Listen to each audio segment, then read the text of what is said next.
So Meenakshi super speciality hospital சார்பாக வந்திருக்கும் அனைத்து பத்திரிகை துறை நண்பர்களுக்கும் எங்களது இனிய வணக்கம். ஸோ இன்றைக்கி வந்து ஒரு முக்கியமான நம்ம கேஸ் விஷயமா நம்ம வந்து பார்க்க போகிறோம். இது வந்து எஸ்பெஷலி நம்ம நரம்பியல் அறுவை சிகிச்சை துறை சம்மந்தப்பட்ட ஒரு அறுவை சிகிச்சை. ஸோ 28 வார கர்ப்பிணி பெண், அவங்களுக்கு ஏற்பட்ட தண்டுவட சிக்கலுக்கும் அதுக்கு தகுந்த அறுவை சிகிச்சை தொடர்ந்து அந்த ஆரோக்கியமான குழந்தையை அவங்க பெற்றெடுக்கிறதுக்கும் உதவி புரிஞ்ச நம்மளுடைய நரம்பியல் அறுவை சிகிச்சை துறையின் தலைவர் டாக்டர் செல்வமுத்துக்குமரன் நம்மளோட இணைந்திருக்கிறாங்க. அது மட்டுமல்ல, டாக்டர் செந்தில்குமார் சீனியர் கன்சல்டன்ட் அவங்களும் நம்மளோட இருக்காங்க. Mister Dilip Bernard director Meenakshi super speciality hospital, இவங்க 3 பேர் நம்மளோட இணைந்திருக்காங்க. இந்த ஒரு சிகிச்சையை வந்து எப்படி மேற்கொண்டாங்க, அவங்களுக்கு என்ன சிக்கல் இருந்தது, அதுலேருந்து அவங்க எப்படி அந்த தாயும் சேயும் நலமுடன் வெளியில் வந்தாங்க அப்படின்றத பற்றி விளக்குறதுக்காக நம்ம டாக்டர்ஸ் நம்மளோட இருக்காங்க. Over to doctor Selvakumar sir, please.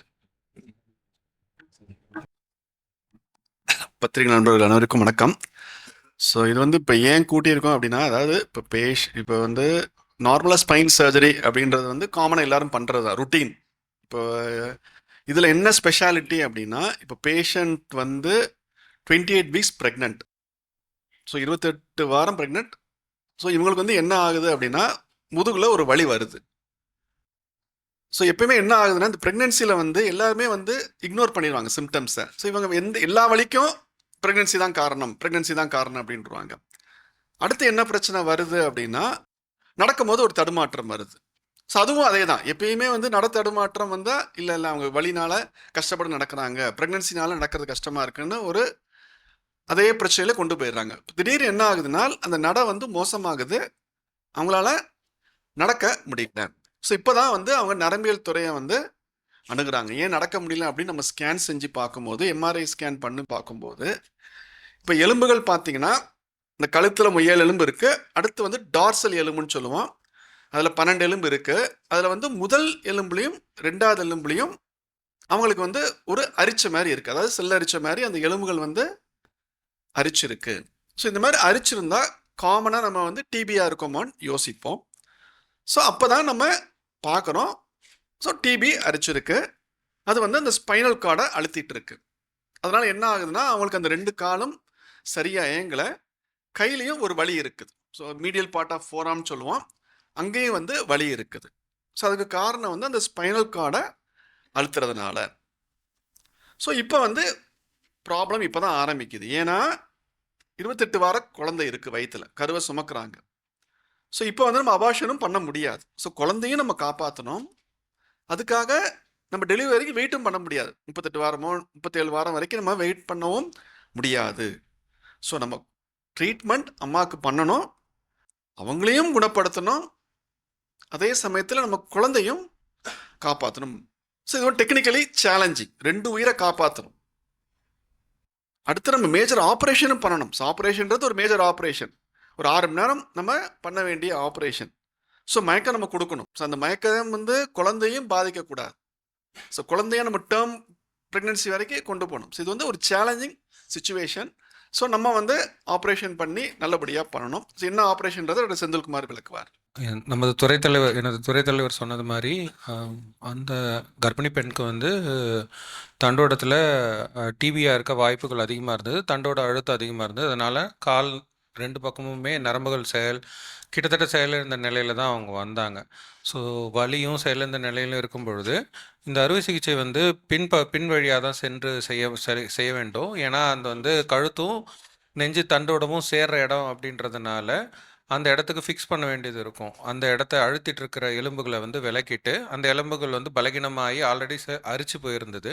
அந்த அரிச்சு போனதை வந்து மேலும் கீழும் ஸ்க்ரூ ராடு போட்டு அந்த தண்டோட அழுத்தத்தை விலக்கிட்டு அதை ஸ்டெபிலைசேஷன் அதை நேர் செய்ய வேணும்.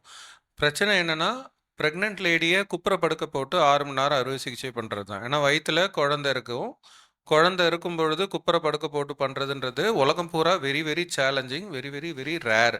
ஏன்னா அரிதிலும் அரிதான விஷயங்கள். அதனால தான் முடிஞ்ச அளவு அறுவை சிகிச்சை நம்ம தள்ளி போடுற மாதிரி இருக்கும்.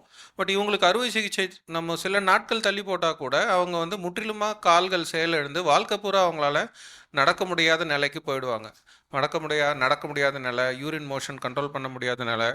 அந்த அழுத்தத்தினால நாளைக்கு குழந்தைய கர்ப்பப்பையில் தாங்கக்கூடிய திறனுமே அந்த நரம்பு பலகீனம்னால செயலிழந்து போயிடும். ஸோ ஒரு உயிரை காப்பாற்றணும், ப்ளஸ் குழந்தையோட உயிரையும் காப்பாற்றணும், குப்புறப்படுக்கு போட்டு அறுவை சிகிச்சை பண்ணணும். ஸோ அதுதான் நம்ம மீனாட்சி சூப்பர் ஸ்பெஷாலிட்டியில் இருக்கிற எல்லா அட்வான்ஸ்டு டெக்னாலஜிஸும் இங்கே எல்லாமே இருக்குன்றதுனால இது ஒரு சேலஞ்சிங்காக தான் இருந்தது. ஸோ மயக்க டாக்டர் டீமு இருக்கிற சீனியர் மோஸ்ட் பர்சன்ஸு, அப்புறம் நியூரோ சர்ஜிக்கல் சீனியர் டீமு 2 பேரும் சேர்ந்து இதை பிளான் பண்ணிவிட்டு, அதுக்கப்புறம் குழந்தைகள் மருத்துவர் குழந்தைகளை வந்து மகப்பேறு மருத்துவத்துறையில் இருக்கிற துறை தலைவரோடையும் கன்சல்ட் பண்ணிவிட்டு, குழந்தைக்கும் அம்மாவுக்கும் எதுவும் ஆகாமல் பார்த்துக்கிட்டு, ப்ளஸ் அவங்களுக்கு வந்து ஸ்க்ரூ போட்டு ஆப்ரேஷன் பண்ணும்போது எக்ஸ்ரேஸ்லாம் எடுக்க வேண்டியது இருக்கும். ஸோ அதில் குழந்தைக்கு எந்த பாதிப்பும் வராத மாதிரி அதுக்கு ப்ரொடெக்ஷன்லாம் பக்காவாக பிளான் பண்ணிவிட்டு, கர்ப்பப்பையில் இருக்க குழந்தைக்கு சிசுக்கு எந்த விதத்துலையும் கதிர்வீச்சினால பாதிப்பு வராத மாதிரி ஃபுல் ப்ரொடெக்ஷன் பண்ணி படுக்கப்பட்டு, இதுக்காக ஸ்பெஷலி டிசைன்டு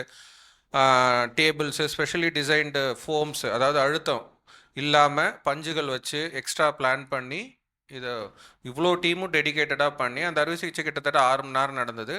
வெற்றிகரமாக அந்த அறுவை சிகிச்சை பண்ணிவிட்டு மயக்கத்திலேருந்து பேஷண்ட்டும் முழிக்க வச்சு செஞ்சுட்டு, கைகால் பலகீனமும் அடுத்து இங்கே தையல் பிரிக்கிறதுக்கு முன்னாடியே மெல்ல பலகீனம் நல்லா இம்ப்ரூவ் ஆக ஆரம்பித்து நடந்து வீட்டுக்கு போனாங்க பேஷண்ட். ஸோ அது வந்து ஒரு பெரிய விஷயம். ஸோ வரும்பொழுது ஒரு வீல் சேரு, ஸ்ட்ரெச்சரில் வந்து நடக்க முடியாத கழுத்து நெஞ்சு பகுதியும் சேர்ந்து எலும்பு உடஞ்சி கிட்டத்தட்ட கிரிட்டிக்கல் நிலைமையில் வந்தவங்க நடந்து குழந்தையும் ஆரோக்கியமான குழந்தையோடவே போயிட்டு திருப்பியும் அட்மிஷன் ஆகி குழந்தையும் நல்லபடியாக பெற்றெடுத்து அந்த அந்த ரிசல்ட் வந்து டிபின்னு வந்ததுக்கப்புறம் டிபிக்கான மாத்திரைகளும் சேஃபாக குழந்தைக்கு பாதிப்பு இல்லாமல் அதுவும் கொடுத்து நம்மளுடைய நெஞ்சகத்துறையில் இருக்க டிபி டாக்டர்ஸு, அதுக்கப்புறம் குழந்தைங்க டாக்டர்ஸ் எல்லாரும் மல்டி ஸ்பெஷாலிட்டி எல்லா டாக்டரும் ஒருங்கிணைந்து தாயும் சேயும் நலமுடன் வந்து அனுப்பிச்சிட்டோம். ஸோ அதுக்காக தான் இந்த ப்ரெஸ் மீட், இதை சொல்கிறதுக்காக தான். ஸோ இவ்வளோ கிரிட்டிக்கலான உலகத்திலேயே வெக அரிதான, உலகம் பூரா பண்ணுவாங்க, பட் இவ்வளோ சேலஞ்சஸ் இருக்குது பண்ணுறதுல, இவ்வளோ சேலஞ்சஸ் இருக்கிறதுனால தான் இந்த ப்ரெஸ் மீட். இப்போ குழந்தையும் இப்போ இந்த டேர்ம் ப்ரெக்னென்சியில் நம்ம ஹாஸ்பிட்டல் கைனக் டிபார்ட்மெண்ட் தான் பண்ணாங்க. ஸோ சிசரியன் பண்ணி எடுத்துட்டாங்க குழந்தையும் ஆரோக்கியமாக இருக்குது. இப்போ கிட்டத்தட்ட ஒரு 7-8 மாதம் ஆயிடுச்சு. அவங்க டிபிக்கான மருந்துகளை எடுத்துகிட்ருக்காங்க. அவங்க எடுத்துகிட்ருக்காங்க. ஸோ 1 இயர் எடுக்க வேண்டியிருக்கும். ஸோ டிபிக்கான மருந்துகள் 1 இயர். ஸோ அந்த டிபி மருந்தும் குழந்தைய பாதிக்காத அளவுக்கு நம்ம கொடுத்துருக்கோம். ஸோ குழந்தையும் தாய்சே 2 பேருமே நல்லா இருக்காங்க. இன்றைக்கி அவங்க நார்மலாக இருக்காங்க. எந்த நடையில் எந்த பிரச்சனையும் கிடையாது, யூரின் போகிறது பிரச்சனை கிடையாது, எல்லாமே நல்லா இருக்காங்க. இப்போ பேஷண்ட் நல்லா இருக்கு, ஒன்றும் ப்ராப்ளம் இல்லை. நார்மலாக இருக்கு குழந்தை, நார்மல். பிரச்சனை வரும்னு சொல்றாங்க. நிறைய இதுல கேசஸ்ல வந்து ஜீனோட தாக்கம் இருக்கும் குழந்தைங்களுக்கு. இப்ப வந்து கட்சியுள்ளேயே வந்து இந்த குழந்தைக்கு இதா இருக்கும் பொழுது அந்த குழந்தைக்கு ஜீனோட பிரச்சனை வருமா வரும்? மோஸ்ட்லி இந்த மாதிரி டிவிக்கான இதில் வந்து வராது. ஸோ அது கொடுக்கறது நம்ம டிபியை நேரடியாக குழந்தைய போயோ கர்ப்பப்பையோ அம்மாவுக்கு டிபி இருக்கும் பொழுது தாக்குதலுக்கான சாத்தியக்கூறுகள் மிக மிக கம்மி. ஸோ அதனால் குழந்தைக்கு அது தாக்கவும் இல்லை. ஆனாலும் நமக்கு பிறந்த குழந்தைய ஃபுல்லாக இங்கே இருக்கிற குழந்தைகள் நல மருத்துவரும் மகப்பேறு மருத்துவர்களும் சேர்ந்து கண்காணிக்கும் பொழுது அந்த டிபிக்கான அந்த குழந்தைக்கு வந்து நோய் தாக்குதல் எதுவும் இல்லை. நம்ம கொடுக்குற டிபிக்கான மருந்துனால குழந்தைக்கு ஏதாச்சும் பாதிப்பு வருமானா அதுக்கான டோஸ் அட்ஜஸ்ட் பண்ணி கரெக்டாக நம்ம கொடுத்தோன்னா எந்த பாதிப்பும் வராது. ஸோ அதெல்லாம் பிளான் பண்ணி தான் கொடுத்தோம்.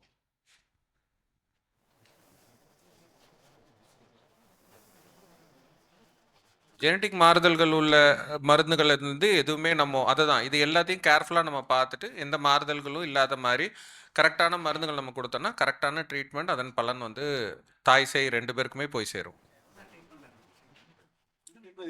ஆமாம், டிபிக்கான ட்ரீட்மெண்ட்டு தண்டுவடத்தில் டிபிக்கான ட்ரீட்மெண்ட் 9 மாதத்துலேருந்து 12 மாதம் வரைக்கும். அதுக்கப்புறம் நம்ம வந்து ரெகுலராக அவங்கள செக்அப் பண்ணுவோம், ஃபாலோ பண்ணுவோம். அந்த டிபி முற்றிலும் நீங்கிருச்சான்னு அறிகுறி நம்மளுக்கு தெரியும். ஸ்கேன் வைஸாகவும் அவங்க கண்டிஷன் வைஸாகவும் தெரியும். சில பேருக்கு நீங்காத பட்சத்தில் எக்ஸ்ட்ரா மருந்துகள் கொடுப்போம். தேவைப்பட்டுச்சுன்னா 18 மாதம் வரைக்கும் ட்ரீட்மெண்ட் போகும். ஸோ பெரும்பாலான இதுக்கு ஒரு நடைமுறை இருக்குது. இந்திய டிபி மருத்துவத்துறையில் வந்து இந்த மாதிரி தண்டுவடத்தில் இருக்க டிபிக்கு எவ்வளோ மருந்துகள் எவ்வளோ நாள் கொடுக்கணும், அது எப்படி கண்காணிக்கணும்னு ஒரு ப்ரோட்டோகால் பேஸ்டு ட்ரீட்மெண்ட் இருக்குது. நம்ம அந்த ப்ரோட்டோகால் பேஸ்டு ட்ரீட்மெண்ட் தான் பண்ணோம். ஸோ அது பண்ணும்பொழுது இந்த பேஷண்ட்க்கு வந்து சக்ஸஸ்ஃபுல்லாக வந்து முடிஞ்சுது. அவங்க நல்லா தான், அதாவது நடந்து அந்த அறுவை சிகிச்சை முடிச்சும் நல்லா தான் நடந்து போனாங்க. அதுக்கப்புறம் மகப்பேறு மருத்துவத்துக்கும் அட்மிட் ஆகி குழந்தை டெலிவரியும் நல்லபடியாக முடிஞ்சு அந்த குழந்தையோட டிஸ்சார்ஜ் 10வது நாள் டிஸ்சார்ஜ் பண்ணிட்டோம். தையல் எடுத்து 10வது நாள் டிஸ்சார்ஜ் பண்ணிட்டோம். இப்போ கிட்டத்தட்ட ஒரு 8 மாதம் ஆகுதுன்னு நினைக்கிறேன். அவங்க ஃபாலோஅப்பில் இருக்காங்க. இன்னொரு 4 மந்த்ஸுக்கு நம்ம டிபி மருந்து கொடுத்துட்ருக்கோம். இல்லை இல்லை இல்லை இல்லை 10வது நாள் டிஸ்சார்ஜ் பண்ணியாச்சு. அப்புறம் ஃபாலோஅப்பில் வந்தது. சர்ஜரி முடிஞ்சு 10வது நாளே சார் சொன்ன மாதிரி அவங்களுடைய வீக்னஸ் 2 லெக்ல இருந்ததெல்லாம் சரியாகி அவங்க ஒரு 10 டேஸ்ல டிஸ்சார்ஜ் ஆகி வீட்டுக்கு போயிட்டாங்க. அதாவது சார் சொல்றது 28வது வார பிரெக்னன்சில. அதுக்கப்புறம் அவங்க அட்மிட் ஆகி 10 days, so which is almost mid of 30th வீக்ல அவங்க வீட்டுக்கு போயிட்டாங்க. அதுக்கப்புறம் ரெகுலராக அவங்களுடைய டெலிவரிக்கு திருப்பி கைனக் டிபார்ட்மெண்ட்ல வந்து அட்மிட் ஆகி டெலிவரியும் முடிஞ்சதுக்கு அப்புறம் டிபிக்கான மெடிகேஷன்ஸை ஸ்டார்ட் பண்ணி இப்போ அந்த கண்ட்ரோலில் போயிட்டு இருக்காங்க ஒரு 7-8 மாசமா.